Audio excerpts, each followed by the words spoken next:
নির্বাচন অনুষ্ঠানে যারাই বাধা এবং বিশৃঙ্খলা তৈরির চেষ্টা করবে তাদেরকে কঠোর হাতে দমন করার নির্দেশ দেওয়া হয়েছে। প্রতিটি ভোট কেন্দ্রে police, RAB, BGB, coastguard, Ansar সদস্যদের নিয়ে গঠন করা হবে নিয়ন্ত্রণ সেল। সচিবালয়ে আইন শৃঙ্খলা সংক্রান্ত বৈঠক শেষে এমনটা জানিয়েছেন স্বরাষ্ট্র উপদেষ্টা জাহাঙ্গীর আলম চৌধুরী। নির্বাচনে যারা দায়িত্ব পালন করবেন তাদের নিরাপত্তা এবং নিরপেক্ষতা নিশ্চিতের উপর জোর দিয়েছেন তিনি।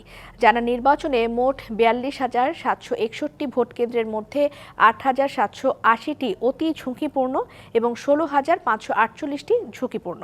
এবারের নির্বাচনে আইন শৃঙ্খলা বাহিনীর মোট ৮,৯১,১১১৭ জন সদস্য কাজ করবেন।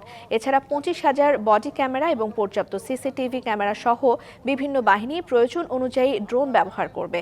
তিনি বলেন, অবাধ, সুষ্ঠু, নিরপেক্ষ, শান্তিপূর্ণ এবং উৎসবমুখর করতে সরকার বদ্ধপরিকর।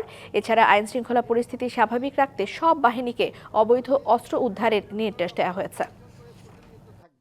আপনাদের সকলের সহযোগিতা ছাড়া আইন শৃঙ্খলা পরিস্থিতি এবং এই স্থিতিশীলতা বজায় রাখা সম্ভব নয়। সকলের সম্মিলিত প্রচেষ্টায় আমরা একটা অবাধ, সুষ্ঠু, নিরপেক্ষ, শান্তিপূর্ণ এবং উৎসবমুখর জাতীয় নির্বাচন উপহার দিতে সক্ষম হব।